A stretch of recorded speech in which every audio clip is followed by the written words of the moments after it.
आवाज़ क्लियर है? आवाज़ क्लियर है। आपने फिर पढ़ा डायरेक्टर्स को जाके, हमने एक बड़े चैप्टर को 2 हिस्सों में टुकड़े टुकड़े कर दिया, जिससे वज़न थोड़ा सा कम हो गया। इंडिपेंडेंट डायरेक्टर पे जब आते हैं तो डेफिनेशन तकलीफ दे होती है, लेकिन आगे वो जो रेगुलेशंस हैं वो मज़े की हैं। वो एक ही तरह की चीज़ को इतना रिपीट किया है कि वो हम अपने अल्फाज में भी लिख सकते हैं। यानी कम से कम 3 दफ़ा उन्होंने ये बताने की कोशिश की है कि भाई जिम्मेदारी नहीं होगी उस इदारे की जो वेबसाइट को मेंटेन करेगा। आपने घर जाके जितना चैप्टर 3 को पढ़ा उसमें मुझे बताइए कोई सवाल।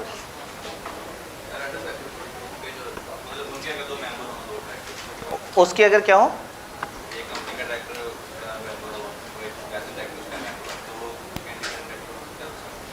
जी, अब इंडिपेंडेंट डायरेक्टर के लिए क्रॉस डायरेक्टरशिप की एक बड़ी अजीब सी शर्त होती है। क्रॉस डायरेक्टरशिप का मतलब है कि हमारी कंपनी जिसमें वो आने लगा है, हमारे डायरेक्टर के साथ उसका कोई ताल्लुक ना हो, यहाँ भी ताल्लुक ना हो, और किसी और कंपनी में भी वो लोग मिलकर डायरेक्टर ना हो। तो अगर हमारी कंपनी का एक डायरेक्टर एक कंपनी में डायरेक्टर किसी बाहर की कंपनी में, और वो भाई साहब भी उस बाहर वाली कंपनी में डायरेक्टर हैं, तो अब दोनों चूंकि उस कंपनी में डायरेक्टर हैं, दोस्त हैं, तो यहाँ पे अब उनका इन्फ्लुएंस आ जाएगा। लेकिन अगर वो इदारा नॉट फॉर प्रॉफिट इदारा है तो फिर वो दोस्ती फ़र्क नहीं करेगी, क्योंकि वो तो सवाब के लिए इकट्ठे हुए हैं, वो कमर्शियल बुनियादों पे इकट्ठे नहीं हुए। जी, मीटे से 21 दिन पहले नोटिस भेजना है। बुक में नहीं दिया हुआ, इसलिए नहीं दिया हुआ कि वो कितनी दफ़ा बताएंगे 21 दिन पहले वाली बात। यानी वो उन्होंने क्या लिखा, उन्होंने कहा वो जो AGM का नोटिस है उसमें हम ये 2 बातें लिखेंगे। वो जो नोटिस में 2 बातें लिखनी है, वो वाला नोटिस 21 दिन पहले दिया जाता है। तो मैं इसलिए उसको एक्सप्लेन किया था कि ये वही 21 दिन वाला नोटिस है जो मशहूर ज़माना AGM के लिए बुलाया जा रहा होता है। जी,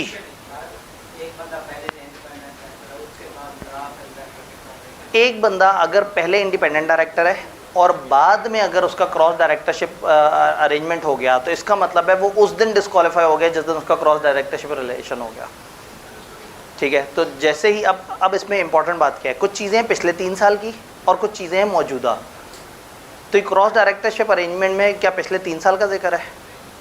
उसका अगर क्रॉस डायरेक्टरशिप अरेंजमेंट है तो जिस दिन वो अरेंजमेंट होगा ये अपनी पोजीशन से फिर इप्सो फैक्टो फारिग हो जाएगा। जी, material business relationship with company का क्या मतलब है? कंपनी के साथ एक बिजनेस रिलेशन हो और थोड़ा बड़ा बिजनेस, ऐसा बिजनेस रिलेशन है जिसको हम पहचान सकें कि हाँ भाई ये तो इतनी बड़ी तादाद में है। मटेरियलिटी को कंपनी लॉ नॉर्मली डिफाइन करता है 10% से ऊपर की कोई चीज़। इसीलिए उन्होंने कहा कि अगर ये कंपनी का शेयर होल्डर भी 10% से ऊपर का हो तो फिर ये इंडिपेंडेंट नहीं कहला सकेगा, छोटा मोटा शेयर होल्डर चल जाएगा, क्योंकि इसको शेयर्स तो चाहिए होते हैं इलेक्शन लड़ने के लिए। जी जी, validity of act already done. एक directors board of director elect हो गए, कुछ लोगों ने जाके चैलेंज कर दिया, अदालत में मुकदमा चला, अदालत वालों ने कुछ अरसे बाद कह दिया कि हाँ भाई वो डायरेक्टर गलत था। जब कंपनी में आए तो पता लगा कि वो 11 डायरेक्टर्स ने मिलकर 3 डिसीजन पास कर लिए हुए हैं, उन 11 में से एक गलत इंसान भी है। तो वो कह रहे हैं कि अगर एक डायरेक्टर की बाद में पता लग जाएगा कि अपॉइंटमेंट गलत थी तो उसकी मौजूदगी में होने वाले फैसले खुद ब खुद गलत नहीं हो जाएंगे। जी, अपार्ट फ्रॉम आ डायरेक्टरशिप फ़ी, ये मैंने कल इस पे जोर दिया था कि ये अल्फाज का घुमाव ऐसा है कि 2 एक्सेप्शंस हैं। एक काम करना है, 2 चीज़ों को एक्सक्लूड कर देना है। आपने वो जुमला पढ़ते हुए डायरेक्टर फ़ी नहीं पढ़नी और रिटायरमेंट बेनिफिट नहीं पढ़ना है। जल्दी से वो जुमला दिखाता हूँ, ये कन्फ्यूजन होती है इस डेफिनेशन में। आपने कुछ चीज़ें नहीं पढ़नी, आपने रिटायरमेंट बेनिफिट और डायरेक्टर फ़ी नहीं पढ़ना। आपने इस कॉमे से इस और से पीछे तक नहीं पढ़ना। Has received remuneration in 3 years preceding his appointment as director और रिसीव एडिशनल रेमुनरेशन और has participated in stock option और परफॉर्मेंस रिलेटेड पे स्कीम। 4 काम, रेमुनरेशन हासिल की हो, एक्स्ट्रा रेमुनरेशन हासिल की हो, स्टॉक ऑप्शन में पार्टिसिपेट किया हो, या इस रूल की एक्सेप्शन क्या है? एक्सेप्शन है रिटायरमेंट बेनिफिट फ्रॉम कंपनी, लिख सकते हैं। अब इसमें फिर एक और जुमला लिखा हुआ है, अपार्ट फ्रॉम डायरेक्टर फी, यानी रिटायरमेंट बेनिफिट ले रहा हो तो चलेगा, लेकिन अगर रिटायरमेंट बेनिफिट के अंदर अभी भी डायरेक्टर फी ले रहा हो तो फिर गलत हो जाएगा। एक्सेप्शन की एक्सेप्शन, इसका मतलब है 5 चीज़ें, रेमुनरेशन लियो, एडिशनल रेमुनरेशन लियो, स्टॉक ऑप्शन में पार्टिसिपेट किया हो, परफॉर्मेंस रिलेटेड में पास वो किया हो, या डायरेक्टर की किसी भी किस्म के पैसे ले रहा हो, डायरेक्टरशिप की फ़ी। अब ये जो मीटिंग अटेंड करने के चार्जेस हैं, इससे आपकी इंडिपेंडेंस आउट नहीं होती, लेकिन डायरेक्टर बनने की तनख्वाह, फ़ी, कुछ भी आप इस तरह की मद में ले रहे हैं, उससे आपकी इंडिपेंडेंस मुतासर हो जाती है। डन। तो ये जी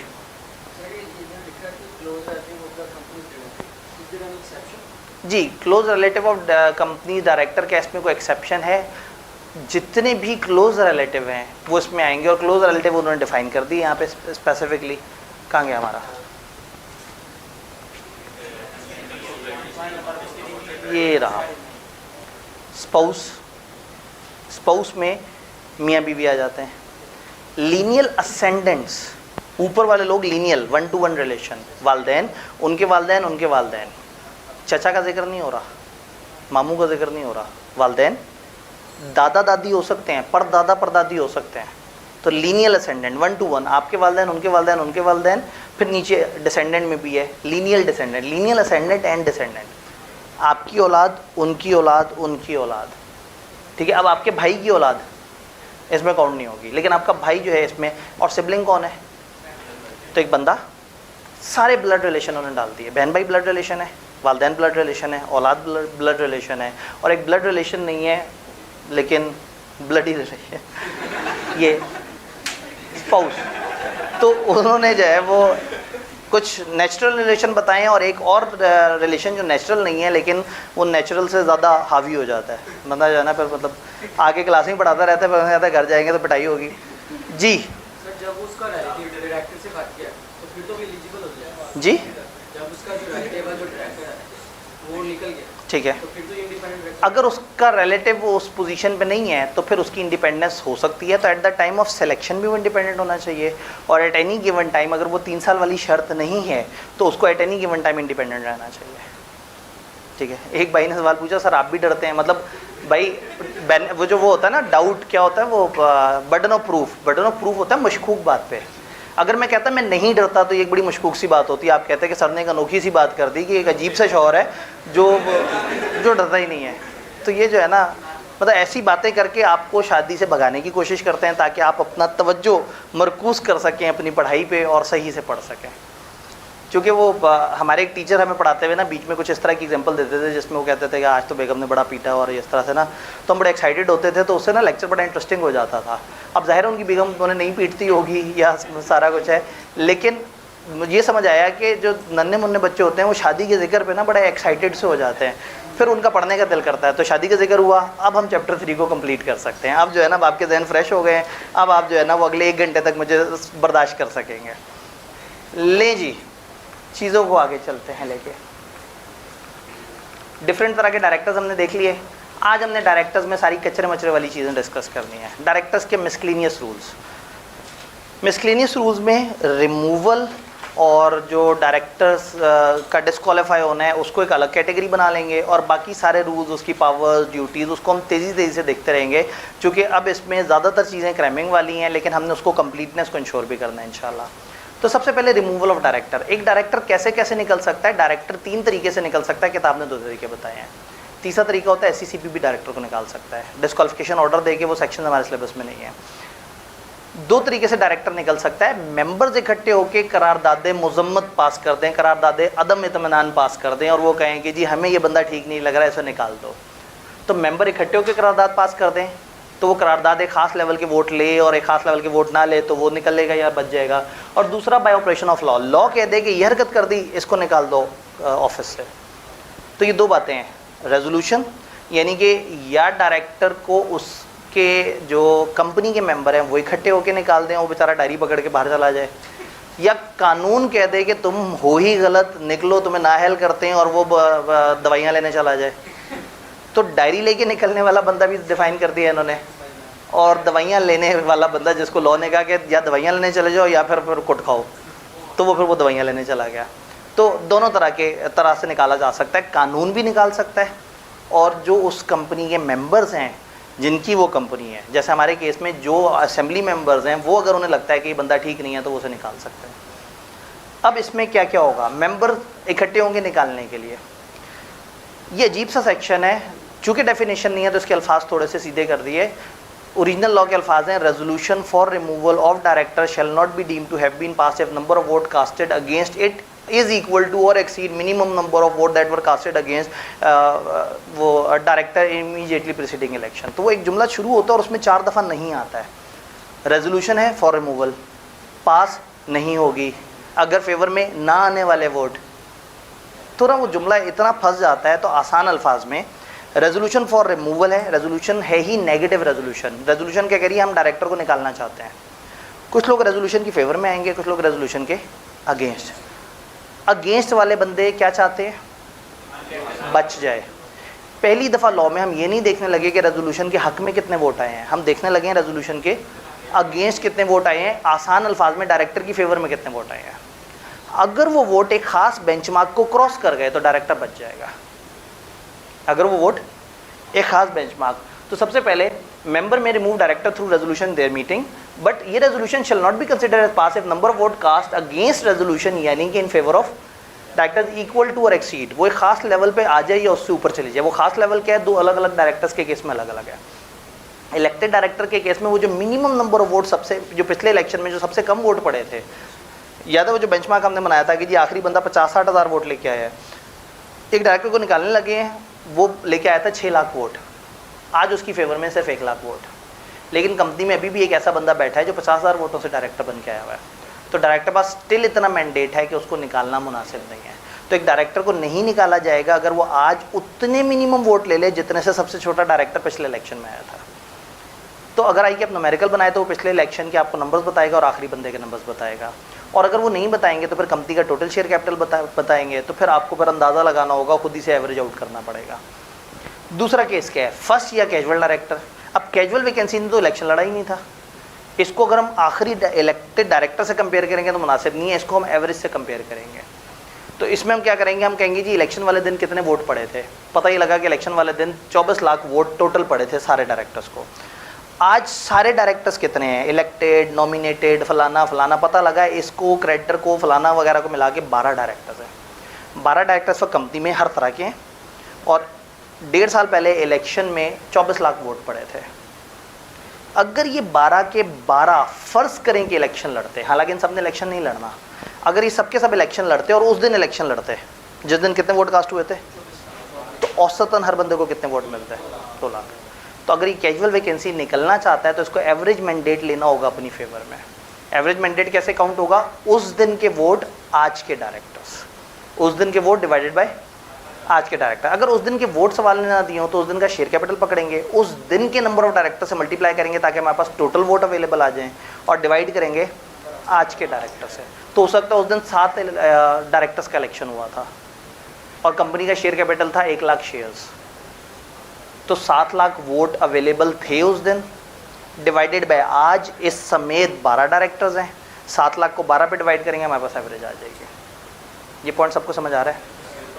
यानी कि कैजुअल के केस में टोटल वोट अवेलेबल यानी कि number of directors for the term जो थे वो number of share total share capital से मल्टीप्लाई हुए और डिवाइड हुए आज के डायरेक्टर। तो ये 2 बातें हो सकती हैं, या तो मुझे मीटिंग में इलेक्शन में कितने वोट पड़े थे वो बता दें, फिर तो बहुत आसान है, वो वोट पकड़ें आज के डायरेक्टर से डिवाइड कर दें। अगर वो ना बताएं तो फिर वो बताएंगे उस दिन का शेयर कैपिटल और उस दिन के डायरेक्टर, इलेक्टेड डायरेक्टर, उस दिन का शेयर कैपिटल पकड़ूंगा, उस दिन के इलेक्टेड डायरेक्टर से मल्टीप्लाई करूंगा, एक टोटल वोट्स आ जाएंगे। उस दिन के इलेक्टेड डायरेक्टर, उस दिन के नंबर ऑफ शेयर्स मल्टीप्लाई हो गया, टोटल वोट अवेलेबल आ गए, डिवाइडेड बाय आज number of director for the time being, इस वक्त कितने डायरेक्टर उनसे डिवाइड कर देंगे, तो एक एवरेज वोटिंग आ जाएगी। इतनी एवरेज वोटिंग अपनी फेवर में ले लेगा तो ये बच जाएगा। ये बात समझ आई? तो न्यूमेरिकली इसके ऊपर खेला जा सकता है। फर्स्ट डायरेक्टर के केस में चूंकि इलेक्शन हुआ ही नहीं तो आपको शेयर कैपिटल एट स्टार्ट लेना पड़ेगा, डायरेक्टर एट स्टार्ट से मल्टीप्लाई करना पड़ेगा और डिवाइड करना पड़ेगा डायरेक्टर्स टुडे, आज कितने डायरेक्टर्स हैं। डन। तो यह रेजोल्यूशन फॉर रिमूवल के निकालने की कोशिश करेंगे तो वो बचने के लिए कितने वोट ले, इलेक्टेड डायरेक्टर मिनिमम वोट ले बच जाएगा, और ये एवरेज वोट ले तो बचेगा। भाई का सवाल नंबर ऑफ शेयर्स है, यानी कि हमने जितने नंबर ऑफ शेयर्स हैं उससे मल्टीप्लाई करना है डायरेक्टर को ताकि नंबर ऑफ वोट्स आ सके। Done. Vacation of office by director, वो जो लॉ वाला है कि लॉ खुद ब खुद डायरेक्टर को कब कहेगा ऑफिस छोड़ दो, बहुत सारी बातें हो सकती हैं। कुछ एडिशनल ग्राउंड स्पेसिफाई आर्टिकल में कर सकते हैं। ऊपर 5 बातें लिखी हुई हैं, 4 बातें लिखी हुई हैं, उनके अलावा कुछ बातें आप आर्टिकल में लिख दें तो वो भी हो जाएंगी। अगर एक डायरेक्टर इनएलिजिबल हो जाए किसी भी वजह से तो वो फ़ौरन निकाल दिया जाएगा। एक डायरेक्टर 3 लगातार मीटिंग्स छोड़ दे बगैर डायरेक्टर्स को बताए, डायरेक्टर्स की मीटिंग तो वैसे ही 3-3, 4-4 महीने बाद होती है, और ये भाई साहब ने लगातार 3 मीटिंग्स अटेंड नहीं की, ना कोई लीव ऑफ एब्सेंस दी है, ना बताया कि भाई मेरी तबीयत ख़राब है, मैं मुल्क से बाहर हूँ, या ये मसला है वो मसला। तो लगातार 3 मीटिंग होती हैं, एक डायरेक्टर लगातार नहीं आता और वो लीव ऑफ एब्सेंस भी नहीं देता, इसका मतलब वो नॉट इंटरेस्टेड है, लॉ कहता है उसे निकाल दो। तो अगर एक डायरेक्टर लगातार 3 मीटिंग छोड़ दे, लेकिन अगर उसने लॉ पढ़ा हुआ है तो वो 2 मीटिंग छोड़ के तीसरी मीटिंग अटेंड करेगा, फिर अगली 2 मीटिंग छोड़ेगा, फिर तीसरी मीटिंग अटेंड करेगा, फिर नहीं निकाला जा सकता कानूनी तौर पर। 3 लगातार मीटिंग्स वाली, फिर वो या जिस फर्म में वो पार्टनर है या जिस प्राइवेट कंपनी में वो डायरेक्टर है, वो लोग लोन या गारंटी ले लें कंपनी से कंपनीज एक्ट की खिलाफ वर्जी करते हुए। कंपनीज एक्ट ने एक रूल बताया है कि डायरेक्टर को अगर लोन देना है ना तो फिर उसके लिए आपको अप्रूवल लेनी पड़ेगी मेंबर्स से। मेंबर्स अप्रूव कर देंगे तो आप लोन दे दें, और लिस्टेड कंपनी में आपको SCCP से भी अप्रूवल लेनी पड़ेगी। तो एक तरीका बताया लोन का, कहते हैं अगर वो तरीके को फॉलो किए बगैर इसने कोई लोन ले लिया डायरेक्टर ने तो निकाल दिया जाएगा, उसकी कंपनी ने ले लिया बगैर अप्रूवल के तो भी निकाल दिया जाएगा। आखिरी बात, without sanction of general meeting, बगैर मेंबर्स की इजाज़त के एक्सेप्ट कर ले या होल्ड कर ले ऑफिस ऑफ प्रॉफिट। ये क्या होता है जी? तो एडिशनल कोई मैनेजर अकाउंट बन गया फलाना, तो अगर इसने कोई एडिशनल पोजीशन एक्सेप्ट की बगैर मेंबर से पूछे तो गलत है। मेंबर से पूछ क्यों नहीं चाहिए?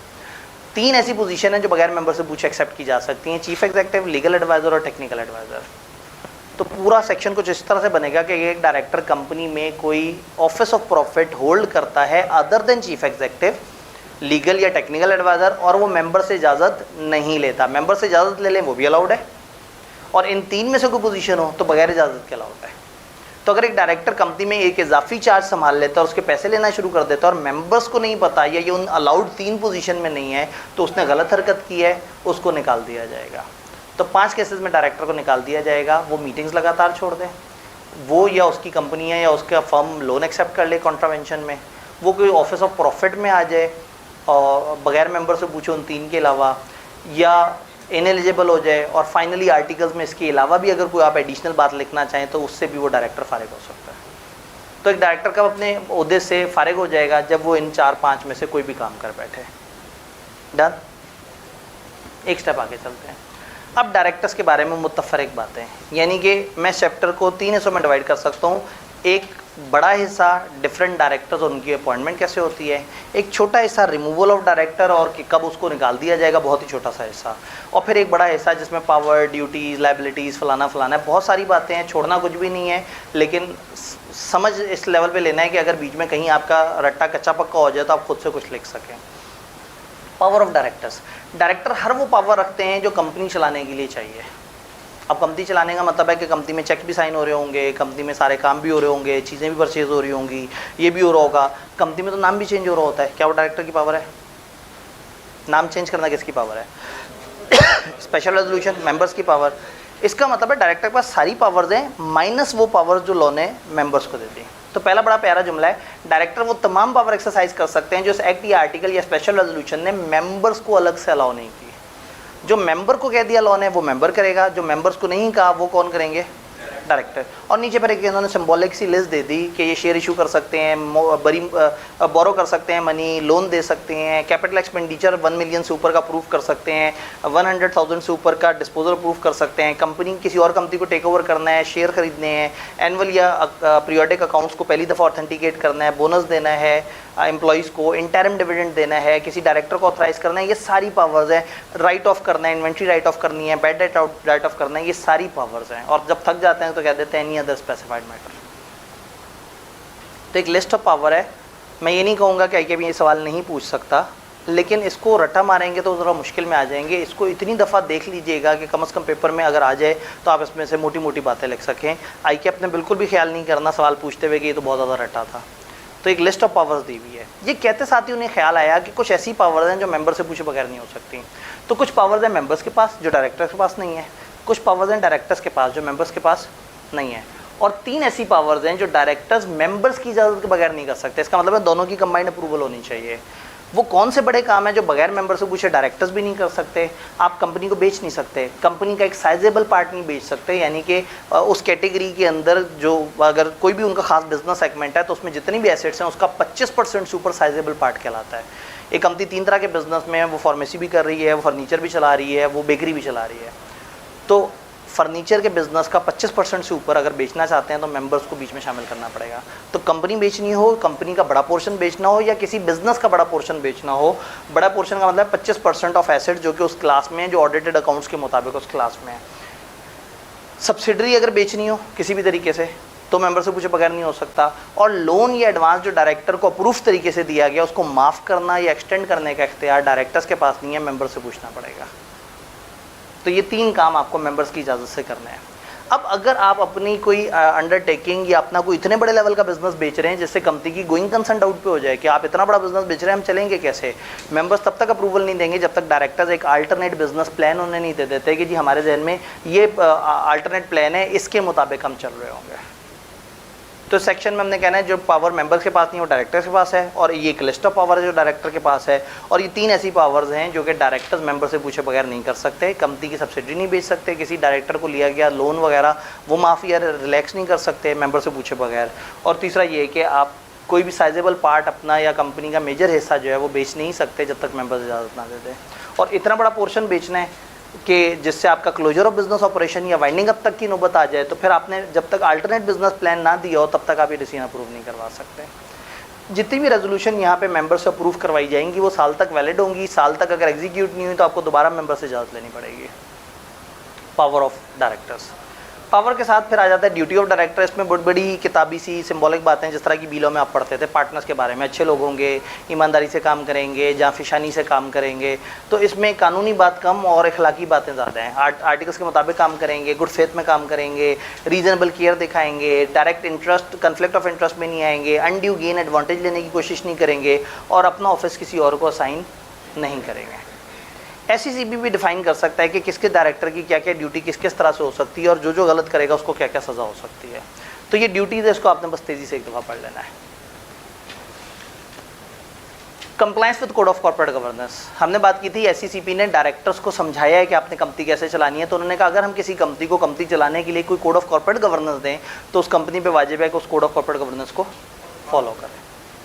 कौन सी कंपनी को कब दिया, क्यों फॉलो करना है वो हमें नहीं पता, हमारे सिलेबस को नहीं पता। ये वही 2 कंपनियां हैं जिन्होंने इंडिपेंडेंट डायरेक्टर अपॉइंट करना होता है, लिस्टेड कंपनियां और पब्लिक सेक्टर कंपनियां। उनको चलाने का एक पूरा निज़ाम दे दिया उन्होंने कोड ऑफ कॉर्पोरेट गवर्नेंस, और उसको फॉलो करना होता है उस कंपनी को चलाने के लिए। लायबिलिटीज ऑफ डायरेक्टर, डायरेक्टर को किसी भी लायबिलिटी से एग्जेम्प्ट नहीं कर सकते।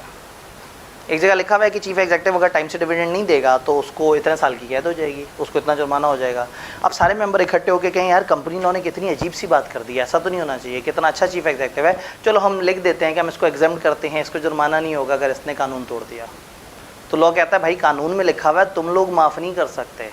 तो कंपनी के मेंबर्स रेजोल्यूशन पास करें, डायरेक्टर रेजोल्यूशन पास करें, आप आर्टिकल्स में करें, कॉन्ट्रैक्ट में कोई भी ऐसा अरेंजमेंट अगर आप करें जिसमें एक डायरेक्टर को उसकी जेन्युइन लायबिलिटी जो उसे पढ़नी है उससे एग्जेम्प्ट नहीं कर सकते।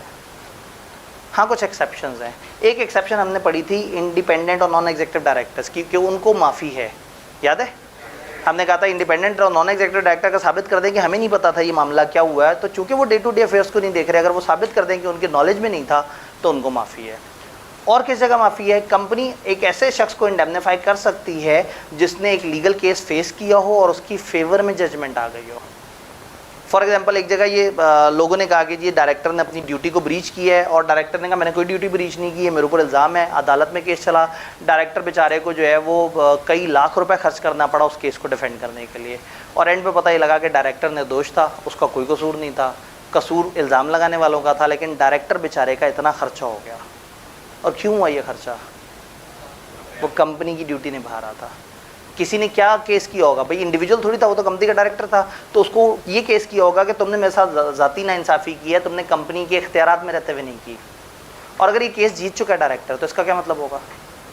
डायरेक्टर ने कंपनी के रूल्स के मुताबिक किया था, तो जो इसका बेचारे का खर्चा हुआ, जो इसका नुकसान हुआ, दिस इज़ अलाउड कि कंपनी इसको उस तरह के नुकसान की कंपनसेशन दे सकती है जिसको कंपनी का डायरेक्टर होने की वजह से बेयर करना पड़ गया। अगर अदालत में इसकी फेवर में फैसला आ जाए, कंपनी में indemnify any such person against any liability incurred by him in defending any proceeding, civil हो या क्रिमिनल हो, in which judgment is given in his favour और ही इज नॉट गिल्टी। अगर वो गिल्टी नहीं है या उसकी फेवर में फैसला आ गया है तो ठीक है, अब उसका कोई खर्चा वगैरह लगा है तो वो कंपनी उसको कंपनसेट करेगी। डन।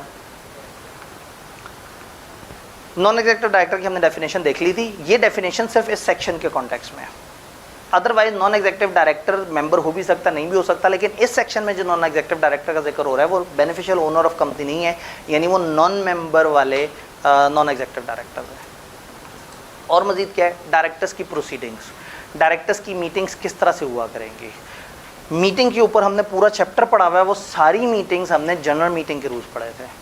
डायरेक्टर्स की मीटिंग के बारे में लॉ बहुत ज़्यादा खामोश है, क्योंकि उसको पता है कि चंद लोग हैं अपने तरीके से करेंगे, उधर तो हमने हज़ारों लोगों को इनवाइट करना होता था, हर चीज़ का ख्याल रखना होता था। तो डायरेक्टर्स की मीटिंग के बारे में लॉ ने ज़्यादा हमें नहीं बात बताई, बस 2-3 मोटी मोटी बातें बताई हैं। उसने कही जो पब्लिक कंपनी है इस पर वाजिब है कि हर क्वार्टर में कम से कम एक दफ़ा मिले इनके डायरेक्टर्स। जो लिस्टेड कंपनी है उसको उन्होंने कोरम बता दिया। उन्होंने कहा लिस्टेड कंपनी के जो डायरेक्टर्स की मीटिंग का कोरम है वो 4 या 1/3 ऑफ टोटल डायरेक्टर्स है, which ever is higher. Company में डायरेक्टर हैं 15 का 1/3 कितना होगा, 1/3, 5 वर्सेस 4, बड़ा नंबर कौन सा है, 5। तो कम से कम 5 डायरेक्टर्स आएंगे तो कोरम पूरा होगा। लिस्टेड कंपनी की बात करूँ, अगर 9 डायरेक्टर्स हैं टोटल, 9 का 1/3, 3 और 4 में से बड़ा नंबर क्या है, 4। अच्छा, अगर डेसिमल में जवाब आ जाए तो आपने उसको राउंड अप करना है। अब यानी अगर हम कहें ना कम से कम 4.25 डायरेक्टर होने चाहिए, तो फिर 4.25 नहीं है, यानी हम कहें 4.25 से कम नहीं होने चाहिए, तो 4 4.25 से कम होता है और 5 4.25 से ज़्यादा होता है। तो ये हमेशा राउंड अप होगा, ये राउंड डाउन नहीं होगा। उस राउंड अप हुई हुई वैल्यू को आपने कंपेयर करना होगा नंबर 4 से। इसके 1/3 का जवाब राउंड अप हुआ अगर डेसिमल में आता है, और नंबर 4 इनको आपस में मैच करें, जो बड़ा नंबर है वो होगा कोरम। बाकी कंपनियों का कोरम आर्टिकल्स में लिखा हुआ होगा। और फिर वो वाला जुमला कि अगर कोरम पूरा नहीं होता और आपको कैजुअल वैकेंसी पॉइंट करनी है तो क्या रूल पढ़ा था हमने, जितने डायरेक्टर्स होंगे उस वक्त टोटल रह गए होंगे वही होगा हमारा कोरम। फिर रेजोल्यूशन थ्रू सर्कुलेशन का जिक्र कर दिया, ये तो पढ़ाने वाली बात ही नहीं है। जिस तरह से मेंबर्स की रेजोल्यूशन थ्रू सर्कुलेशन होती थी वैसे ही डायरेक्टर्स की भी रेजोल्यूशन थ्रू सर्कुलेशन होगी, क्योंकि डायरेक्टर्स जो है वो तमाम डायरेक्टर्स को ये हैं ही चंद लोग, तो बड़े आराम से ख़तों किताबत पे इनसे चीज़ें की जा सकती हैं। पुराने दौर में ख़तों किताबत वाला मामला था, अब तो याद है इलेक्ट्रॉनिक कम्युनिकेशन अलाउड है। अब सिंपली एक व्हाट्सएप का ग्रुप बनना है, उस पर जनाब उसने एक पोल क्रिएट कर देना है और उसने कहना है कि जिस पोल में येस या नो में वोट करें, सब वोट डाल देंगे, सबके टोटल वोट जब आ जाएंगे तो कहेगा लो जी रेजोल्यूशन थ्रू सर्कुलेशन हो गई। तो आज के दौर में तो चीज़ें इलेक्ट्रॉनिक चीज़ें होने की वजह से 2017 ने हमें इलेक्ट्रॉनिक मोड्स अलाउ कर दिए हैं, तो अब कंपनियों को इन दिक्कतें नहीं हैं इन कामों में। ये बताते बताते उन्होंने सोचा कि चलो रेजोल्यूशन और मीटिंग के मिनट्स का भी जिक्र कर दें। सारा सेक्शन तकरीबन वही है, बस 2-3 जगह पे चेंज है, ज़रा याद रखना है आपने। अगर आपने मीटिंग के मिनट्स वाला सेक्शन याद किया हुआ है तो डायरेक्टर्स के मिनट्स तकरीबन वही हैं, बस एक फ़र्क ये है कि मीटिंग के मिनट्स मीटिंग के अगले 7 दिन तक मांगे नहीं जा सकते थे और मांगने के बाद 7 दिन में मिलते थे मेंबर को। यहाँ डायरेक्टर्स मांगेंगे नहीं, उनको मीटिंग होने के 14 दिनों में खुद ब खुद सारे डायरेक्टर्स को मिल जाएंगे, एक फ़र्क। दूसरा फ़र्क, वहाँ मिनट्स का रजिस्टर 20 साल तक संभाल के रखना होता था फिजिकल, यहाँ 10 साल तक संभाल के रखना है। बाकी अनलिमिटेड उसी तरह से है, बाकी चीज़ें मोर और लेस वही हैं। तो आप एक सेक्शन याद करें और इधर से वो चेंज को इनकॉर्पोरेट कर दें। मज़ीद छोटी छोटी बातें क्या हैं, डायरेक्टर की रिम्यूनरेशन पे रिस्ट्रिक्शन है, यस रिस्ट्रिक्शन है। आप आर्टिकल्स में तय करते हैं कि डायरेक्टर्स की क्या सैलरी होगी, जनरल मीटिंग वगैरह बैठ के डायरेक्टर या जनरल मीटिंग बैठ के तय करते हैं, आर्टिकल्स में रूल लिखा होता है, तो आप आर्टिकल्स के अंदर रहते रहते डायरेक्टर की सैलरी डिटरमाइन कर सकते हैं। फिर मीटिंग अटेंड करने के पैसे वो भी वही होंगे जो आपने आर्टिकल में स्केल लिखा होगा। जैसे मैंने कहा था ना कि कोई भी डायरेक्टर लाख रुपये से ऊपर क्लेम नहीं कर सकता TADA की मद में, तो मीटिंग अटेंड करने के पैसे या डायरेक्टरशिप के पैसे आप तय कर सकते हैं मिलके, लेकिन वो हमेशा होने चाहिए आर्टिकल्स के मुताबिक, जो कंपनी का जो रूल्स एंड रेगुलेशंस हैं उसके मुताबिक होने चाहिए। बात समझ आ रही है? छोटे छोटे से बहुत सारे रूल्स हैं। असाइनमेंट ऑफ ऑफिस अल्हम्दुलिल्लाह हमने पढ़ लिया हुआ है। ट्रांजैक्शंस इन्वॉल्विंग डायरेक्टर, डायरेक्टर के साथ जो आपने ट्रांजैक्शंस करनी है वो कैसे होगी, तो एक सेक्शन है जिसके अल्फाज बड़े मजाकिया से हैं। वो कहते हैं डायरेक्टर के साथ जो कैश ट्रांजैक्शन है वो कैश में नहीं होनी चाहिए। डायरेक्टर के साथ कैश ट्रांजैक्शन कैश में नहीं होनी चाहिए। ये जुमला याद रहेगा आपको इंशाल्लाह पेपर में। इसका मतलब है कि कैश ट्रांजैक्शन बैंकिंग चैनल से होनी चाहिए, फिजिकल कैश में नहीं होनी चाहिए। तो डायरेक्टर कंपनी को पैसे दे या कंपनी डायरेक्टर को पैसे दे, पैसे तो ये पैसे हमेशा डॉक्यूमेंटेड रूट से होने चाहिए।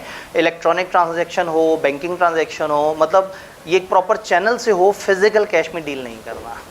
तो जो नॉन कैश ट्रांजैक्शन है उसका क्या रूल है, डायरेक्टर की तरफ से कंपनी को कोई एसेट आए या कंपनी की तरफ से डायरेक्टर को एसेट आए, इस एसेट की वैल्यूएशन होगी एक रजिस्टर्ड वैल्यूअर से, और फिर मेंबर्स को हम बताएंगे, जब वो मेंबर से उसकी अप्रूवल ली जा रही होगी तो उन्हें बताएंगे कि ये ट्रांजैक्शन में डायरेक्टर से हम नॉन कैश डील कर रहे हैं और इस एसेट में डायरेक्टर ने हमें अपनी गाड़ी दी है और वैल्यूअर के मुताबिक वो 13 लाख की गाड़ी है, तो हम इस 13 लाख की एवज डायरेक्टर को फलाना चीज़ दे रहे हैं।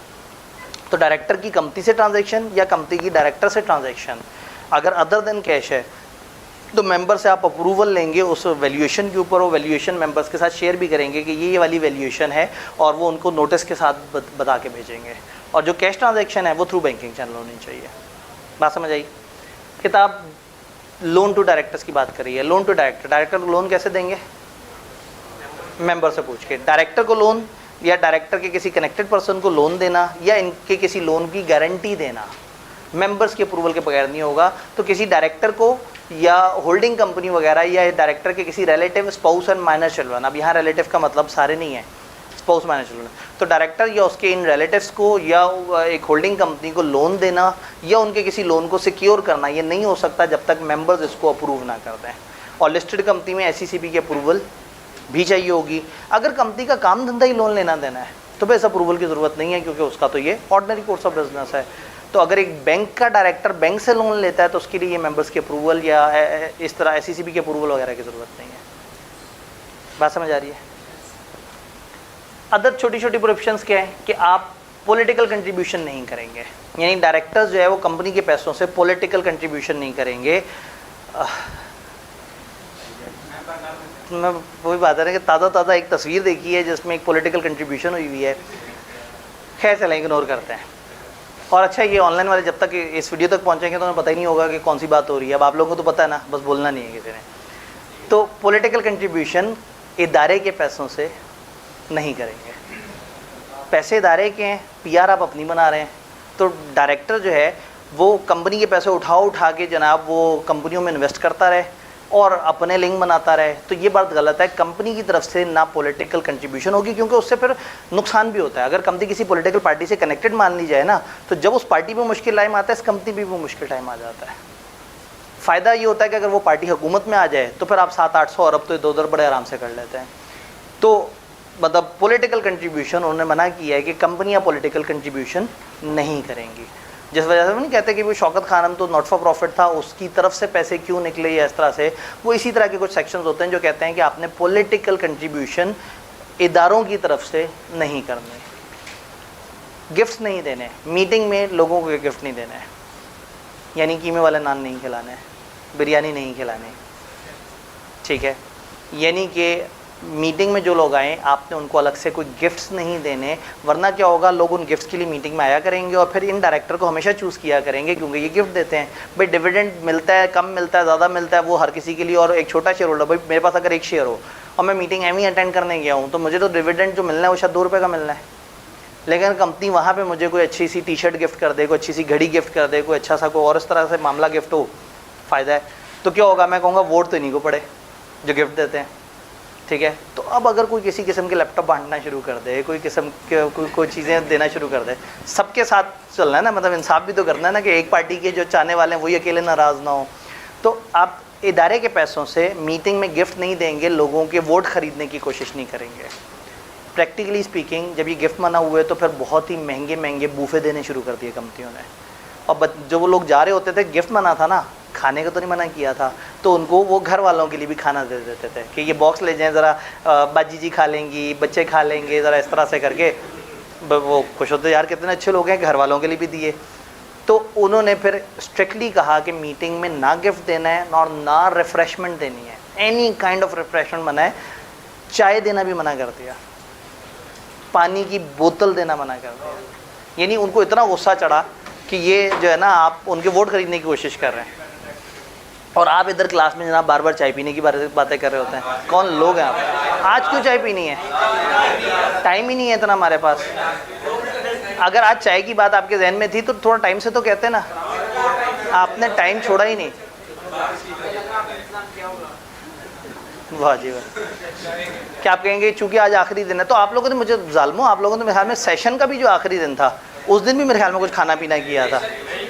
मेरा नहीं ख्याल, मैं एटलीस्ट जितना मैं मासूम आदमी हूँ, आपने ज़रूर मेरे से जो है ना वो कुछ ना कुछ, पक्की बात है, 100% पक्की बात है। नहीं, क्लास में कोई तो ईमानदार आदमी होगा। पोस्ट रिजल्ट में हुआ था, ठीक है, पोस्ट रिजल्ट में हुआ था, प्री में नहीं हुआ था। चलें, तो फिर पोस्ट वालों को फिर क्लास से निकल नहीं, असल में चाय पे देर लग जाएगी क्योंकि वाकई वक्त कम है, फिर जूस कर लेते हैं, ठीक है। तो अब आप उस जूस को जिस मर्जी मद में काउंट कर लें। ये तो बड़ी गलत बात है, सेशन ख़त्म हो रहा है और अगले सेशन में आपने एडमिशन लेना है। अब आप कहेंगे सर ने जूस पिलाया तो एडमिशन लेना है, जूस नहीं पिलाएंगे, आप फिर भी एडमिशन लेंगे इंशाल्लाह, ठीक है। चाय जब तक बन के पहुंचेगी ना, देर हो जाएगी।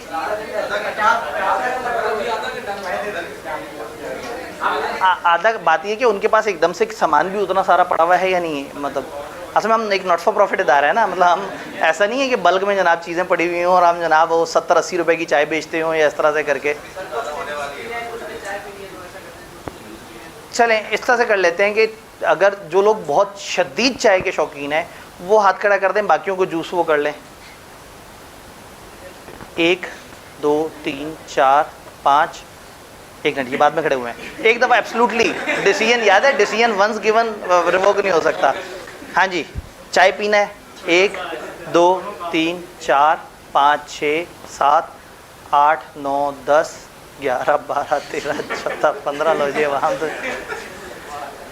फिर अब ये किस्मत पे है, हम चाय का कह देते हैं, कंटिजेंट कॉन्ट्रैक्ट करते हैं। चाय का कहते हैं अगर उनके पास सामान ना निकला तो ख़त्म कहानी, फिर खेलते हैं ना। और अगर जो है ना, अच्छा मैं कोई हिंट नहीं दे रहा, कुछ नहीं, वो इंडिपेंडेंटली जाके पूछेंगे उनसे। अगर सामान ना हुआ, चले सामान ना हुआ तो जूस कैंसिल, सामान हुआ और टाइम से ना पहुंचा तो मैं क्लास से चला जाऊंगा, लेकिन आप जाके जो है ना वो, या आप टीए भाई से कहिएगा कि जी वो चाय, लेकिन अगली क्लास के आने से पहले, क्योंकि अगली क्लास में ज़रा बच्चे ज़्यादा हैं वो, और उनका आज लेक्चर भी ज़रा अहम है, तो वो फिर ऑडिट वाले बच्चे जो है ना वो फिर अगर उनको पता लग गया कि यहाँ चाय पी गई है तो वो तो फिर नहीं छोड़ेंगे। तो इसलिए ठीक है, तो आप जाके ना उनसे कहें कि जी 15 चाय जो है वो अगर वो बहुत जल्दी ला के दे सकते हैं, मतलब 15-1 मिनट में ला के दे सकते हैं तो बड़ा अच्छा हो जाएगा। और बाकी जूस, बाकी अब आपने गिन लेना है और उस हिसाब से जूस कर लेना है। ठीक हो गया जी।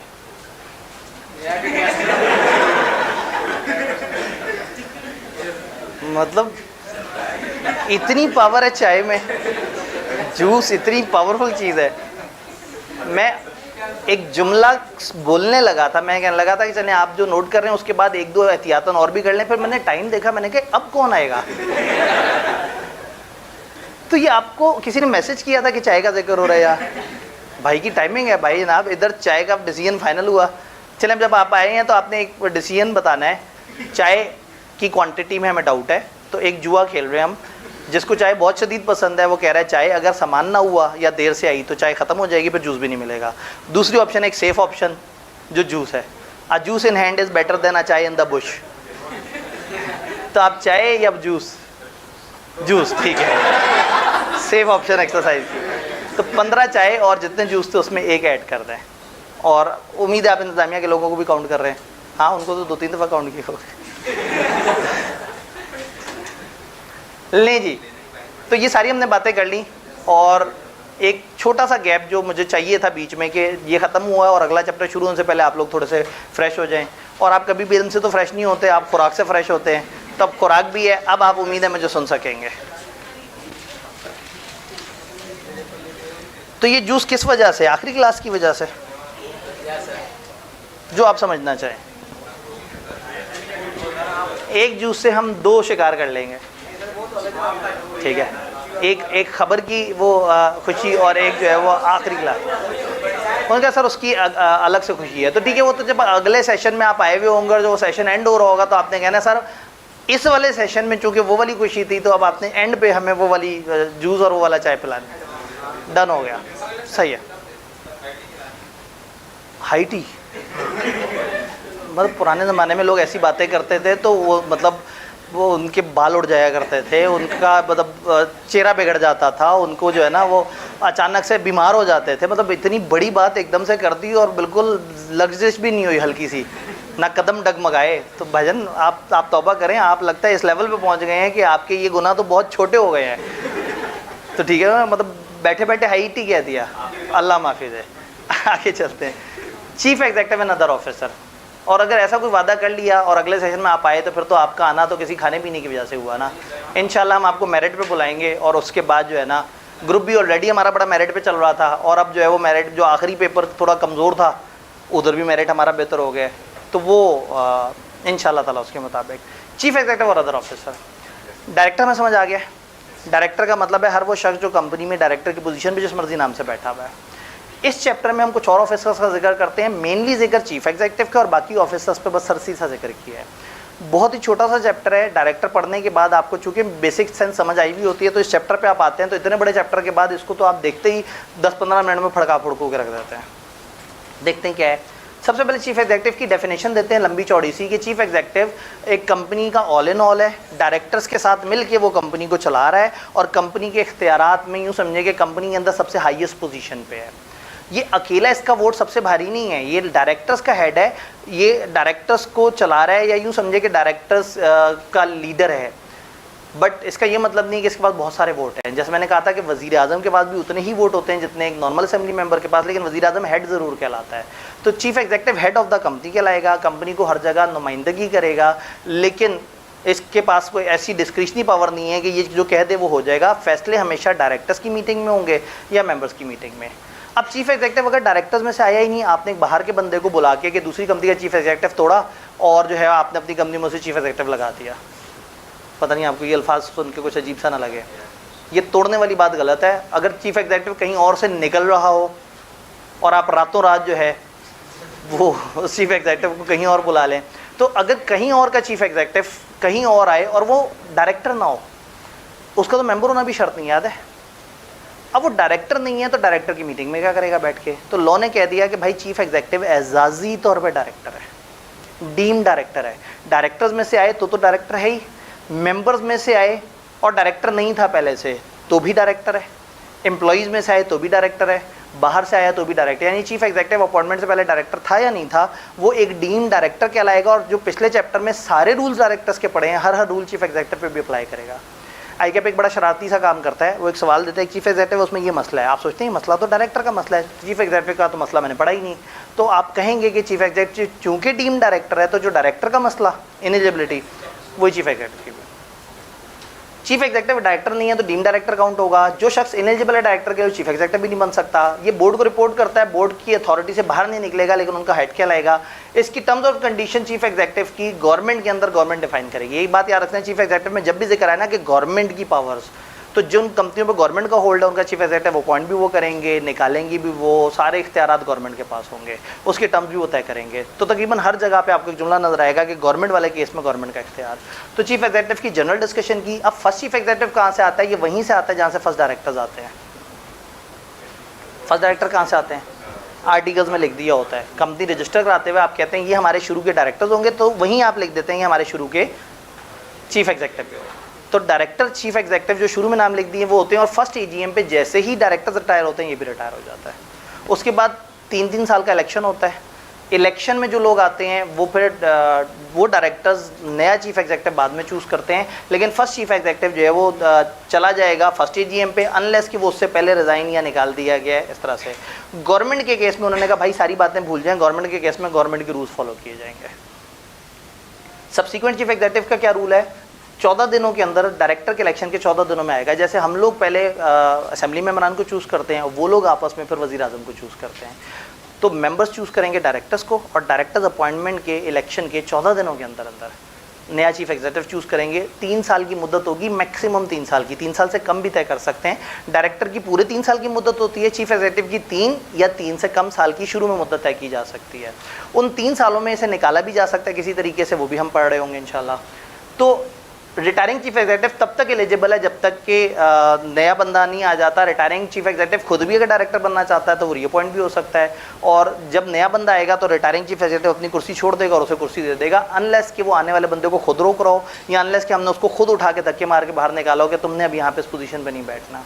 तो रिटायरिंग चीफ एग्जीक्यूटिव जो है वो तब तक रहेगा जब तक नया बंदा नहीं आ जाता अनलेस के, अब अगेन क्या करें, सियासी बात पर आ जाती है।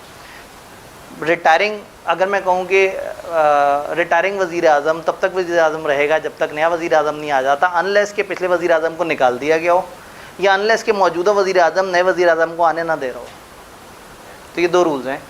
अगर उसका ऑफिस एक्सप्रेसली टर्मिनेट हुआ हो या non appointment of successor is due to, अगर बाद में आने वाले को आने ना दे रहा हो तो वो एलिजिबल नहीं है कि वो सीट एंड तक संभाल के रखे। और अगर खुद उसे निकाल दिया गया हो तो इसमें वो डायरी वाले भाई भी और दवाइयों वाले भाई के छोटे भाई भी सारे कवर हो गए।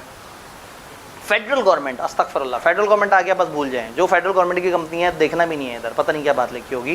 फेडरल गवर्नमेंट वाली कंपनियों में फेडरल गवर्नमेंट ही नॉमिनेट करती होगी, वही रूल सेट करती होगी। ये इधर तो हमने जाना ही नहीं है, तो हमारे पर जल जाएंगे। Terms of appointment, chief executive और उसकी क्या eligibility. Terms of appointment directors या कंपनी तय करेंगे इन अकॉर्डेंस विद आर्टिकल्स तय करेंगे। और जो गवर्नमेंट वाला है, अस्तगफिरुल्लाह, आगे चलते हैं। Person eligible to become director, वो इनएलिजिबल होगा चीफ एग्जीक्यूटिव बनने के लिए। जुमला रिपीट किया, जुमला हमने पीछे भी पढ़ा हुआ था। तो first director chief executive subscribers में से आता है, सब्सिक्वेंट इलेक्शन के बाद 14 दिनों के अंदर आता है, और कैजुअल वैकेंसी भी फिल लाजमी करनी होती है और 14 दिनों के अंदर ही करनी होती है। और उसका टेन्योर भी 3 साल भी हो सकता है और 3 साल से कम भी हो सकता है। नॉर्मली कैजुअल वैकेंसी का टेन्योर रिमेनिंग टेन्योर ही होता है डायरेक्टर्स का, ताकि वो उनके साथ ही चला जाए। अब सवाल ये है, एक सवाल यहाँ पे भी है जी, अगर सब्सक्राइबर कुछ ना कहें, अगर आर्टिकल्स जमा कराते हुए ना 6 सब्सक्राइबर हैं, उन्होंने नहीं बताया हमारे कौन से डायरेक्टर्स होंगे, रूल ऑफ लॉ ये है कि वो सारे खुद ब खुद डीम डायरेक्टर बन जाएंगे। अगर वो चीफ एग्जीक्यूटिव के बारे में ना बताएं तो जाहिर है अब वो खुद डीम डायरेक्टर बन गए हैं, तो फिर अब उन लोगों को 14 दिनों के अंदर अंदर डायरेक्टर अपॉइंट करना होगा, चीफ एग्जीक्यूटिव अपॉइंट करना होगा। Removal of chief executive, chief executive को निकाला कैसे जा सकता है। चीफ एग्जीक्यूटिव को निकालना आपने हमेशा 75% से है। मेंबर्स जब 75% से निकालते हैं तो उसको हम बोलते हैं स्पेशल रेजोल्यूशन।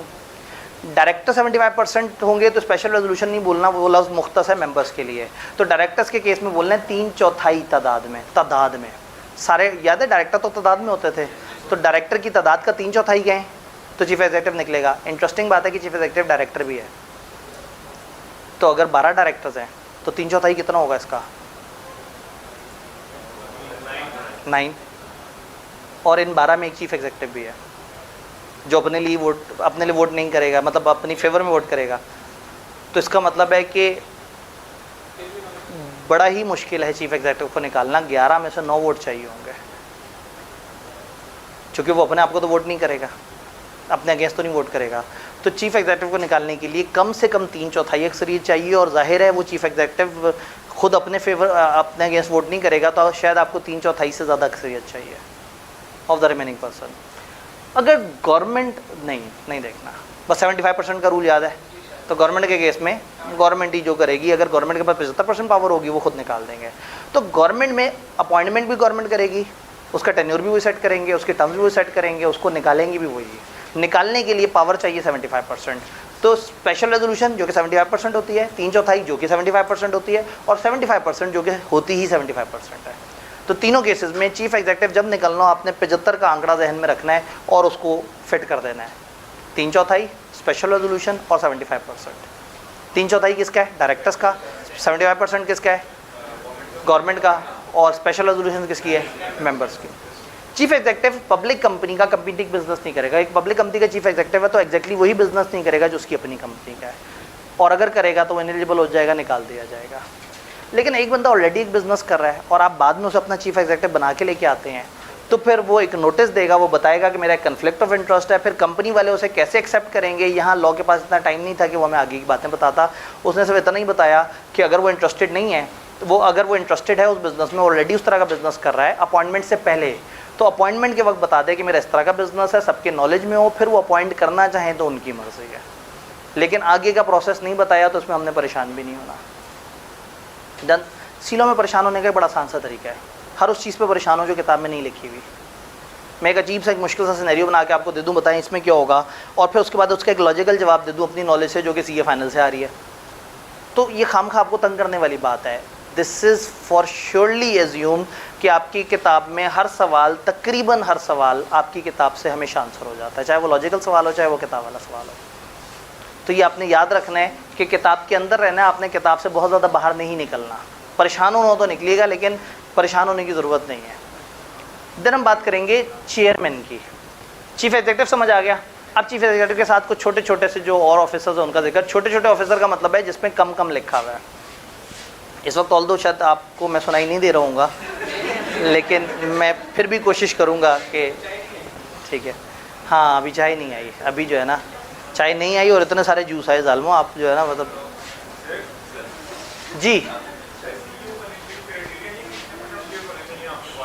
जी सीईओ बनने के लिए क्या आपको क्राइटेरिया है कि आपके पास इतने शेयर्स होने चाहिए? मैं कहता हूँ आपके पास 0 शेयर्स हो। सेक्शन 153 ने खास तौर पे हमें कहा था इनिजिबिलिटीज़ में कि नॉट अ मेंबर अगर है तो डिस्क्वालीफाइड है, लेकिन चीफ एग्जीक्यूटिव को कह दिया था नॉट अ मेंबर भी चलेगा। तो शेयर की शर्त नहीं है, लेकिन माइट इज़ राइट। नॉर्मली क्या होता है, जो बड़ा पावरफुल शेयर होल्डर होता है वही बड़ा पावरफुल डायरेक्टर होता है और वही अपने आप को चीफ एग्जीक्यूटिव भी बना लेता है। जी, नंबर ऑफ डायरेक्टर फिक्स करने होते हैं। ठीक है, ठीक है जी। इन्होंने कहा कि अगर आपने एक नंबरिंग फिक्स कर दी 12 की और उनमें से ही एक चीफ एग्जीक्यूटिव बन गया, तो क्या हम इसे कहेंगे 11 डायरेक्टर प्लस चीफ एग्जीक्यूटिव? नहीं, हम कहेंगे 12 डायरेक्टर जिनमें से एक एजाजी तौर पे चीफ एग्जीक्यूटिव भी है। चीफ एग्जीक्यूटिव एक एक्स्ट्रा ऑफिस ऑफ प्रॉफिट है, यानी ये बंदा डायरेक्टर रहते हुए एक एक्स्ट्रा पोजीशन संभाल लेता है। इसका जी इसका मतलब है कि फिर आपके 12 में से तादाद कम नहीं हुई, आपके डायरेक्टर पूरे 12 और चीफ एग्जीक्यूटिव उन 12 में से एक का एजाजी एक्स्ट्रा दर्जा है, उन्हीं 12 में से। मतलब अगर उन 12 में से सेलेक्ट हो, बाहर से आए तो बाहर से भी आ सकता है, बाहर से भी आ सकता है। हाँ, इसका मतलब ये है कि अगर बाहर से आ गया तो ये 13वां डायरेक्टर काउंट होगा, क्योंकि डायरेक्टर तो है ही है। जी, डायरेक्टर ठीक है जी। अब अगेन हमने कहा कि डायरेक्टर किसी डायरेक्टर को नहीं निकाल सकते। डायरेक्टर्स को निकालने के लिए मेंबर की रेजोल्यूशन होनी चाहिए, क्योंकि मेंबर्स ने उन्हें सेलेक्ट किया था। चीफ एग्जीक्यूटिव को किसने सेलेक्ट किया था? डायरेक्टर्स ने। तो इसलिए लॉ ने डायरेक्टर्स को भी इख्तियार दे दिया कि अगर आप निकालना चाहें तो 3/4 एक सरिस्ते निकाल दें। क्या एक डायरेक्टर चीफ एग्जीक्यूटिव हो तो खाली उसकी चीफ एग्जीक्यूटिव की पोजीशन खत्म की जा सकती है? दिस कैन हैपन कि आप उसका चीफ एग्जीक्यूटिव वाला कॉन्ट्रैक्ट खत्म करवा दें, लेकिन उसका डायरेक्टर होना अभी भी कायम है। कुछ और ऑफिसर, चेयरमैन, ये याद रखना है सिर्फ लिस्टेड कंपनी में जिक्र हो रहा है। लिस्टेड कंपनी में जैसे आपने इलेक्शन के 14 दिनों में चीफ एग्जीक्यूटिव को अपॉइंट करना है, वैसे ही आपने इलेक्शन के 14 दिनों में चेयरमैन को भी अपॉइंट करना है। चेयरमैन कौन होगा? चेयरमैन होगा जो मीटिंग्स को हेड करेगा, याद है, जो बताएगा अब आप बोले हैं ये फैसला ऐसे हुआ, ये फैसला ऐसे हुआ। तो चेयरमैन इज़ दैट पर्सन जो मीटिंग का हेड है लेकिन कंपनी का हेड नहीं है। मैं इसको रेजोनेट करता हूँ स्पीकर के साथ। जैसे एक नेशनल असेंबली है, वो डायरेक्टर्स हैं, हम आम आवाम मेंबर्स हैं, वज़ीर आज़म चीफ एग्जीक्यूटिव है और स्पीकर चेयरमैन है जो मीटिंग को रेगुलेट करता है। वो वज़ीर आज़म को भी कह सकता है भाईजान आप खामोश हो, अपने साथ वाले बंदे को सुनना है। उस मीटिंग का हेड वो है, उस मीटिंग में उसकी बादशाही है, वो अपने तरीके से रेगुलेट कर रहा है, बाद में चपेड़ें खाएगा, लेकिन उस टाइम पे वो मीटिंग का हेड है, वो उस टाइम पे उसी की चलेगी। तो चेयरमैन ऑल इन ऑल है, ये बोर्ड की लीडरशिप के लिए रिस्पॉन्सिबल है, ये बोर्ड को समझाता है कि क्या सही है क्या गलत है। चेयरमैन और चीफ एग्जीक्यूटिव एक बंदा हो भी सकते हैं, लेकिन अगर लॉ कह दे कि ये एक बंदा नहीं होंगे फलाना तरह की कंपनियों में, तो फिर ये एक बंदा नहीं होंगे। तो बड़ा ध्यान से इनके रिस्पेक्टिव रोल डिफाइन करने होंगे, ऐसा ना हो कि ये एक दूसरे से टकराना शुरू हो जाए। तो ये चीफ एग्जीक्यूटिव चेयरमैन के बारे में। चेयरमैन को 3 साल के लिए बुलाएंगे अनलेस कि उससे पहले निकाल दिया जाए या कुछ इस तरह से मामला हो। तो सारी बातें उसी तरह से हैं, लेकिन ये मैं सिर्फ जिक्र करूँ लिस्टेड कंपनी का, तो लिस्टेड कंपनी का चेयरमैन एक रिव्यू रिपोर्ट भी देता था एंड पे, याद है, फाइनेंशियल्स के। तो ये वाली सारी चीज़ें हैं। और एसईसी भी वो क्लास ऑफ कंपनीज डिफाइन कर सकता है जिसमें चीफ एग्जीक्यूटिव और चेयरमैन सेम लोग नहीं होंगे। यहाँ किताब 2-3 और ऑफिसर्स के बारे में जिक्र करिए, क्योंकि चैप्टर का नाम अदर ऑफिसर है, तो उन्होंने सोचा थोड़ा सा मसाला तो ऐड करें। जी, अब अगेन चेयरमैन का ओहदा अगर एक खातून के पास हो तो क्या हम उसे चेयरमैन बोलेंगे या चेयरपर्सन या चेयरवुमेन बोलेंगे? कॉमन ज़बान में, हमारी जो प्रैक्टिकल ज़बान है उसमें हम चेयरपर्सन का लफ्ज़ इस्तेमाल करते हैं जब हमने दोनों जेंडर्स को रेफ़र करना हो, हम चेयरपर्सन बोल देते हैं। कानून अंधा होता है, ठीक है, ये खातून को भी चेयरमैन कह देता है, ठीक है, वो कह देगा खातून चेयरमैन, ठीक है। तो चेयरमैन मतलब ये चेयर वाला मैन नहीं है, चेयरमैन मिला के एक वर्ड है। आप देखें मैं इसमें स्पेस नहीं डाली हुई। तो ये एक लफ्ज़ है चेयरमैन जिसका मर्द ज़ात से कोई ताल्लुक़ नहीं है, ये मतलब उससे आज़ाद है, जेंडर से आज़ाद है। तो chairman is any one male और फीमेल जो कि कंपनी के डायरेक्टर्स को हेड कर रहा हो या कर रही हो। तो कॉमन ज़बान में बिल्कुल सही है, कॉमन ज़बान में चेयरपर्सन का वर्ड होता है, तो आपने पेपर में जज्बाती हो के खामखा चेयरपर्सन ही लिख देना, कानून को नहीं पता चेयरपर्सन कैसे कहते हैं, ये आम ज़बान का लफ्ज़ है। कानून की ज़बान में जो वर्ड है वो चेयरमैन है। वोटिंग पावर क्या है चेयरमैन की? देखिए चेयरमैन डायरेक्टर्स में से अगर है, जो कि नॉर्मली डायरेक्टर्स में से होता है, तो फिर डायरेक्टर बन के वोट कर रहा है, हो सकता है मेंबर भी हो तो मेंबर की मीटिंग में भी वोट करेगा। अब यहाँ एक बात जो हमारी किताब ने हमें बहुत ज़्यादा एक्सप्रेसली नहीं बताई, वो प्रैक्टिकल बात ये है कि अगर किसी भी मीटिंग में एग्जैक्टली बराबर फैसला हो जाए, आधे लोग इस तरफ हो जाएं, आधे लोग इस तरफ हो जाएं, तो चेयरमैन को कास्टिंग वोट मिलता है। इसको एडिशनल या कास्टिंग वोट कहते हैं। ये जिस तरफ वोट कर देगा फैसला उस तरफ हो जाएगा। चेयरमैन के बाद 2-3 और ऑफिसर्स का जिक्र करना है जी। चेयरमैन नॉन एग्जीक्यूटिव डायरेक्टर में से होता है लिस्टेड कंपनी के अंदर। जी बिल्कुल, ये सिर्फ मीटिंग में आके मीटिंग को रेगुलेट करता है ना, इसकी बला से कि कंपनी में क्या चल रहा है, लेकिन मीटिंग के वक्त ये कहेगा कि ये मीटिंग ऐसे होगी, ये ऐसे होगी। जी, ये रिस्पॉन्सिबल इस चीज़ के लिए कि डायरेक्टर्स को ये समझाए कि भाईजान मीटिंग में एंज नहीं होना, ये जो आपने खुद ही से फैसला ले लिया ऐसे नहीं होगा, मीटिंग में आओ, फैसला करो, उसके मिनट्स बनेंगे, फिर वो ऑथेंटिक होगा। तो ये उनको कानूनी तौर पे रेगुलेट करेगा, समझाएगा, और इसको सपोर्ट करता है कंपनी सेक्रेटरी। कंपनी सेक्रेटरी का एग्जीक्यूटिव पोजीशन है, वो कंपनी में फुल टाइम होता है, और ये नॉन एग्जीक्यूटिव है, ये दोनों मिलके काम करते हैं। लेकिन वही बात है कि हम उतना समझेंगे जितना किताब के अंदर है। शेयर रजिस्ट्रार लिस्टेड कंपनी में वो कहते हैं कि इंडिपेंडेंट शेयर रजिस्ट्रार होना चाहिए। इसकी वो क्वालिफिकेशन होगी जो ये पद कभी ना कभी बता देंगे। ये क्या काम करेगा? लिस्टेड कंपनियों का जो शेयर रजिस्टर है वो इंडिपेंडेंटली इसके पास होगा। जिस भी बंदे ने अपने शेयर ट्रांसफ़र करने हैं, कंपनी में जाना है, कंपनी से निकलना है, वो कंपनी को नोटिस देने के बजाय शेयर रजिस्ट्रार को नोटिस देगा। इसका नाम आपने अपने नोटिस में भी लिखना होता है। तो शेयर रजिस्ट्रार, जिसके बारे में हमारी किताब ज़्यादा नहीं बता रही, बस एक लिस्टेड कंपनी में एक शेयर रजिस्ट्रार होना चाहिए। कब अपॉइंट होगा, कौन करेगा, क्या तालीम होगी, क्या तजर्बा होगा, हमें नहीं पता। बस एक बंदा होना चाहिए जो इंडिपेंडेंट हो और वो शेयर रजिस्ट्रार हो, और शेयर्स की ट्रांसफ़र वगैरह का काम डायरेक्टली इसको आता हो। इसका नाम हम नोटिस में लिख देंगे। इस ऑफिसर का जिक्र किया, उन्होंने कहा चलो 2 और ऑफिसर्स का जिक्र कर दें, तो फिर उन्होंने जिक्र किया कंपनी सेक्रेटरी का, और कंपनी सेक्रेटरी को इंतहाई एक्सप्रेस तरीके से, वाज़े तरीके से उन्होंने समझा दिया हमें। Any individual appointed to perform secretarial task, secretary उसे कहेंगे जो सेक्रेटेरियल काम करता होगा। सेक्रेटेरियल काम कौन से होते हैं? जो सेक्रेटरी करता है। और सेक्रेटरी क्या करेगा? जो सेक्रेटरी। उन्होंने कहा शायद अभी भी नहीं समझ आई। उन्होंने कहा and other duties customarily perform by company secretary, और कुछ और ड्यूटीज़ जो नॉर्मली कंपनी सेक्रेटरी परफॉर्म करते हैं। चलो आगे कुछ बता दिया होगा। Having such qualification and experience as may be specified. तो कंपनी सेक्रेटरी एक ऐसा शख्स होगा जिसकी तालीम हम बता देंगे, तजर्बा हम बता देंगे। ये क्या करता होगा? ये सेक्रेटेरियल काम करता होगा, या ये वो काम करता होगा जो सेक्रेटरी करते हैं। तो कंपनी सेक्रेटरी वो करता होगा जो सेक्रेटरी करते हैं, और सेक्रेटरी वो करता है जो कंपनी सेक्रेटरी करता है। तो कुछ नहीं बताया सीएफओ की तरह। सीएफओ में फिर एक जगह पे वो किया था, इधर 2 दफ़ा बताने की कोशिश की। तो टीचर उसे कहते हैं जो टीचरोरियल रोल प्ले करे, या वो रोल प्ले करे जो टीचर का रोल है।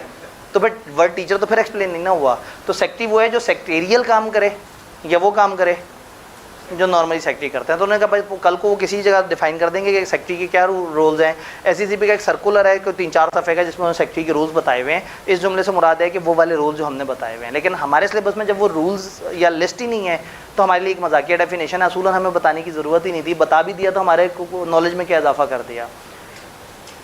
पब्लिक कंपनी के पास वो कंपनी सेक्रेटरी होगा जिसकी वो क्वालिफिकेशन होगी जो बता दी जाएंगी। तो पूरे सफ़े पे एक काम का जुमला है, he is responsible for advising board on compliance of corporate laws for maintenance of relevant records and register. Company के लॉज एंड रेगुलेशन क्या होंगे वो उसके बारे में हमें कंपनी को गाइडेंस प्रोवाइड करेगा। फाइनल, सोल परचेज, सेल और डिस्ट्रीब्यूशन एजेंट। किसी भी कंपनी को पाकिस्तान में इजाज़त नहीं है कि वो बगैर SECP से पूछे कोई एक अकेले बंदे को अपनी सारी परचेज़ का काम दे दे, या अपनी सारी सेल का काम दे दे, या अपनी सारी डिस्ट्रीब्यूशन दे दे। कंपनियों के काम होते हैं करोड़ों अरबों रुपए के। अगर पाकिस्तान में आप किसी भी एक बंदे को अपना सारा काम दे देंगे तो वो बंदा मोनोपोली बन जाएगा अपनी फील्ड के अंदर। तो ऐसा नहीं है कि इसमें कोई गलत है, लेकिन एहतियातन SECP देख ले तो शायद वो ज़रा बेहतर तरीके से रेगुलेट कर दे। तो रूल ये है कि अगर एक कंपनी जो है वो कोई sole purchase sale agent appoint करना चाहती है तो SECP से पूछ ले, अगर SECP इजाज़त दे दे तो वो अपॉइंट कर ले। लेकिन जो मुल्क से बाहर की कंपनियां पाकिस्तान में थोड़ा बहुत बिजनेस कर रही हैं उनको इजाज़त लेने की ज़रूरत नहीं है। लेकिन अगर वो बाहर की कंपनियां अपना मेन काम पाकिस्तान में कर रही हैं तो फिर उनको पाकिस्तान में इजाज़त लेनी पड़ेगी। तो इसका मतलब है पाकिस्तानी हर कंपनी को इजाज़त लेनी है। पाकिस्तान के बाहर का रेजिडेंट या बाहर की कंपनी अगर माइनर काम पाकिस्तान में कर रहे हैं तो इजाज़त नहीं लेनी, और अगर मेजर काम पाकिस्तान में कर रहे हैं तो इजाज़त लेनी है। सवाल ये है कि मेजर किसे कहते हैं? जवाब ये है कि ख़तरनाक लफ्ज़ है, एहतियात करनी होगी। ठीक है, एम ही मतलब जो है ना, कल को मेरा क्लिप निकाल देंगे सर ने मेजर के बारे में पता नहीं क्या कह दिया। तो मेजर जो है वो ज़्यादा को कहते हैं। कितने ज़्यादा को कहते हैं? यहाँ लॉ खामोश है। जहाँ लॉ ने बताना था 25% बताया, जहाँ लॉ 50% कहता है, जहाँ लॉ खामोश है तो हम भी खामोश हैं। तो मेजर का मतलब है मेजर बिजनेस। तो जो कंपनी मेजर के साथ बिजनेस जो कंपनी मेजर बिजनेस करती है पाकिस्तान में वो अपॉइंट नहीं करेगी बगैर पूछे, और जो मेजर बिजनेस नहीं करती, माइनर बिजनेस करती है, वो बगैर अप्रूवल के अपॉइंट कर सकते हैं। तो ये जुमला लिखा हुआ है कि कोई भी कंपनी पाकिस्तानी या बाहर की पाकिस्तान में अगर बिजनेस कर रही है तो sole purchase sale agent SCCP से पूछे बगैर नहीं करेंगे। लेकिन मुल्क से बाहर के बंदे अगर इनको अप्रूवल की ज़रूरत नहीं है अनलेस कि उनका major portion of business Pakistan में होता हो। और व्हाट इज़ मेजर पोर्शन? बड़ा पोर्शन। बड़ा कितना नहीं बताया हुआ। तो पेपर में अगर वो कह देंगे 30% बिजनेस पाकिस्तान में है तो आपने लिखना है कि अगर ये कंपनी का मेजर बिजनेस है, क्योंकि हो सकता है उस कंपनी का 15 मुल्कों में बिजनेस हो, तो शायद 30% सबसे बड़ा बिजनेस हो उनका। तो सवाल या तो आपको बहुत अच्छी तरह से समझाएगा, नहीं समझाए तो आपने कह देना अगर ये मेजर बिजनेस है तो ये रूल है, अदरवाइज ये रूल है। क्या ये सारी बातें समझ आई? तो इसका मतलब है कि दिस इज़ पॉसिबल कि हमें कम टाइम में सी लॉ सारे को तैयार कर सकते हैं। ये जो वीडियोज़ हैं ये आपके बड़े काम की वीडियोज़ हैं। आपने इन वीडियोज़ को संभाल के रखना है और हो सके तो यूट्यूब पे अपने ऐप पे डाउनलोड करके रख लें। उससे क्या होगा कि कभी भी आप जो है वो सोने लेटे हैं और आपको नींद नहीं आ रही और आपका आधे घंटे का टाइम है, आपने चैप्टर 5 की रिकॉर्डिंग सुननी शुरू कर दी, इतनी जल्दी नींद आएगी, इतनी मज़े की नींद आएगी, इतनी पुरसकून नींद आएगी।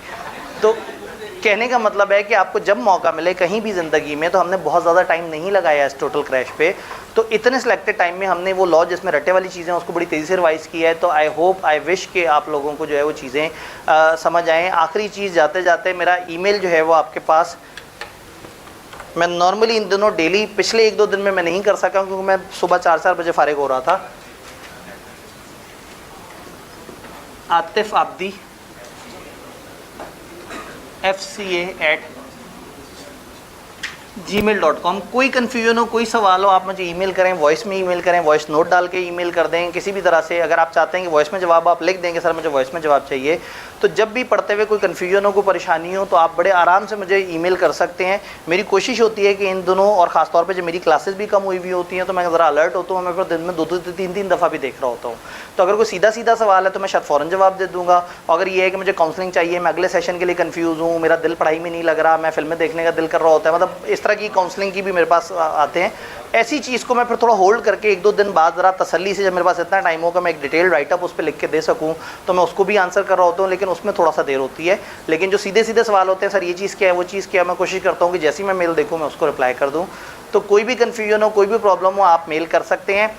एक मशवरा जो मैं आपको दूँ, अगर अगली आने वाली अटैम्प्ट मोस्ट प्रॉब्ली अगर आपकी लास्ट अटैम्प्ट हो, तो मैं ये नहीं कहूँगा कि जी आप लाजमी इधर दाखिला लें या सारा कुछ है, वो बात नहीं है। बात ये है कि आपने लाजमी अपना PPE और हैंड्स ऑन कोर्स अगर अभी तक नहीं किया तो कर लें। जब लोग एंड पे आते हैं ना, और वो फिर जब सेशन बीच में पहुंचता है तो उनके लिए इम्पॉसिबल हो जाता है कि वो इन 2 कोर्सेज़ को भी कर सकें और साथ में। और अगर आपने कैफ के आखिरी पेपर दिए और ये 2 कोर्स नहीं हुए हुए, तो आपकी CV पे कैफ क्वालिफाइड नहीं लिखा हुआ होगा, आपको अक्सर फर्म्स नहीं एक्सेप्ट करेंगी, अक्सर फर्म में आप दाखिला नहीं भेज सकेंगे।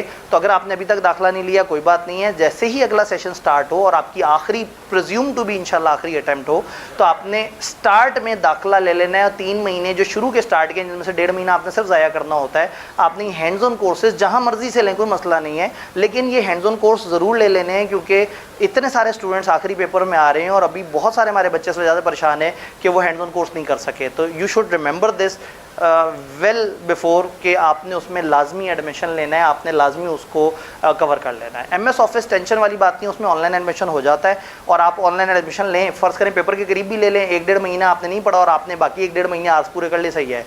PPE की लिमिटेशन है, कम से कम 3 महीने पे स्प्रेड हुआ होना चाहिए।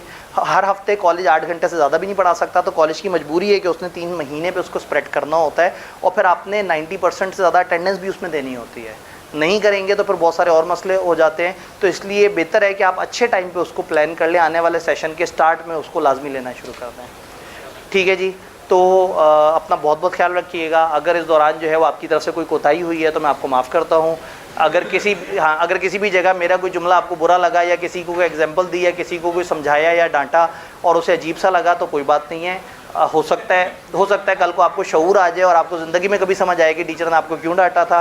तो मुझे बिल्कुल कोई शर्मिंदगी इस पर नहीं है, क्योंकि यकीनन मैंने बिला वजह किसी को नहीं डांटा होगा। हाँ, आप लोगों ने मेरे साथ जो जुल्म सितम पूरे सेशन किए उसके लिए मैं आपको टाइम से एक्सप्रेसली माफ़ कर देता हूँ। कौन सा जुल्म सितम, चाहे कि एक चिस्की मार के ना कहता है कौन सा जुल्म है, मैं किसके हाथ पे लहू तलाश करूँ। सारे शहर ने पहने दस्ताने, तो दस्ताने पहन के बैठे हुए और लहू नज़र ही नहीं आ रहा। पाजी ने जरा जूस पिया है, जरा आप किसी भी टाइम में ना नंबर ऑफ बच्चों से मल्टीप्लाई करके उसको मार्केट के रेट से मल्टीप्लाई करके अंदाज़ा लगाया करेंगे।